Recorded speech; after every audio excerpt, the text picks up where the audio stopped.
Good morning. I'm assuming it's morning when you are watching this. This is when I send it out. And rather than going running around taking bits and pieces of things here and there along the way as I usually do, I just thought today we would sit down and share a cup of coffee. We are starting a dive into ACT data at our school. Over the last several years, we've looked at ongoing percentage of students of the total senior class who score a 21 or above. That seems to be the state decision-making process of college and career ready. One of the college and career ready data points is a 21 or above on the ACT. Now, we also know that students can get into community college with a 19 or above, and so I'm looking at data for 21 and above and 19 and above, and who's close and who can be moved and what does that look like and all that kind of good stuff. In the course of doing this data dive, we are dividing up into committees to look at various aspects of how the school can address this situation, because the total number of students at our school who score 21 or above is relatively low. Now, I'm not going to give out a lot of particular data because people watch these videos that don't go to our school, that are not in our SLC, and we'll talk about that in our SLC meeting. We'll look at the data a little more concretely there. But let's just suffice it to say that the 21 and above is not where we would like it to be. Now, we can argue whether ACT data is important or ACT is not important. We can argue whether that really makes a kid college ready or not college ready. All of those arguments are valid, and I hope that we discuss them at length. But the bottom line is that the data point set for us is 21 or above. And so that's what we're going to look at. One of the things that I've noticed is that there seems to be very little correlation. I've not run a regression analysis yet. I've only looked at raw data. There seems to be very little correlation between a student's GPA and their ACT score. And that's not surprising, but it's also a little enlightening in some ways, because I think that it brings back the fact of something that I have talked about for years with teachers, long before I was at Fulton, and that is that we really, really, really need to be thinking about what does a grade mean in our class.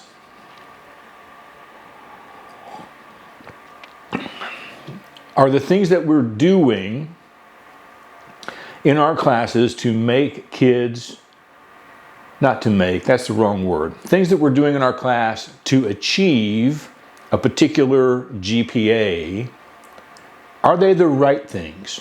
And I don't have an answer for that. I'm not here to throw stones or cast aspersions or whatever. I'm just here to say there doesn't seem to be a correlation, and I am going to wonder why until somebody can explain it to me.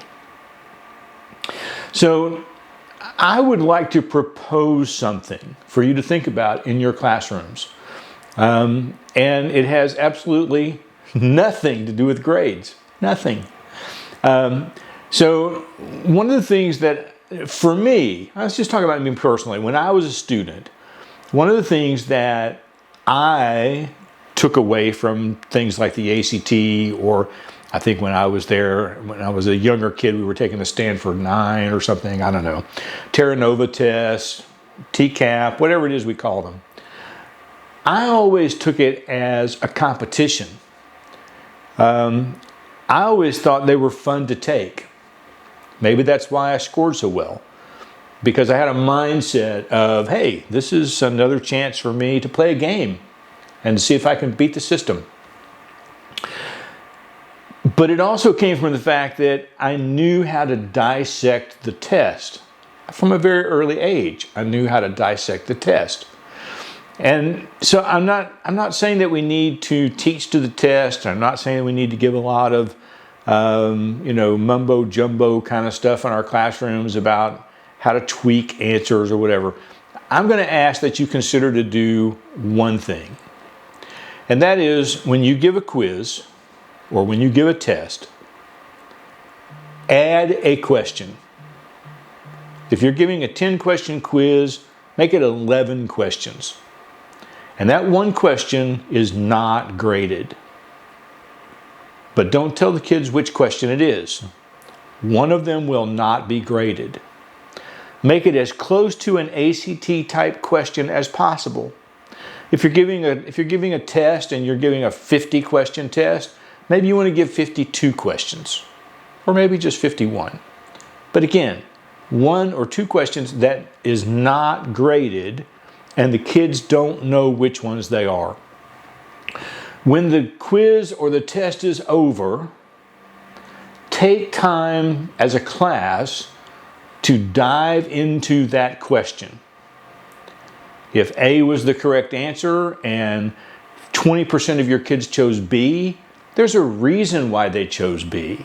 If you designed your question correctly, there's a reason why they chose B. What is that reason? What did they do wrong? Where was their mistake? Let's talk about that. Let's talk about how we can correct for that mistake, how we could have thought differently about this question, and why it's important to really think about what the question is asking.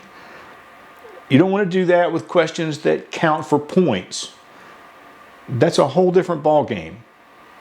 But a question thrown in where they don't know what question it is, and you just tell them there's one question in here that I'm not going to grade. It's in here for one reason, for us to look at, dissect, and talk about. And let's make that a game. Maybe they can find that question. Maybe they know which question it is. I don't know.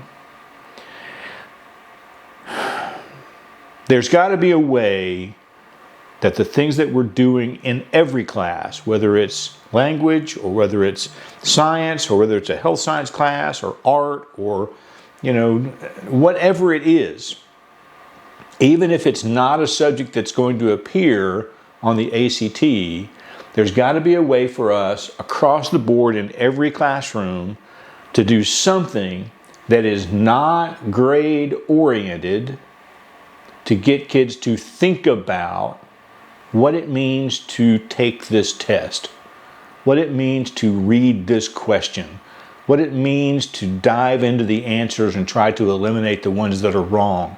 How can we do better at teaching our kids to critically analyze the text of the test? Because that's what we do.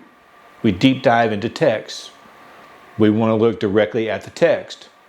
We want to use the evidence from the text. And if the question is the text, how can we do a dive into that question that makes that question meaningful to our students, that will give them a bigger tool bag when it comes time to take a test like the ACT? That's my thought for the day. I'd be interested to know what you think about it. You can either leave me a comment here on the video or you can send me an email directly. It doesn't matter. But I am interested to know what you think. We'll see you next week.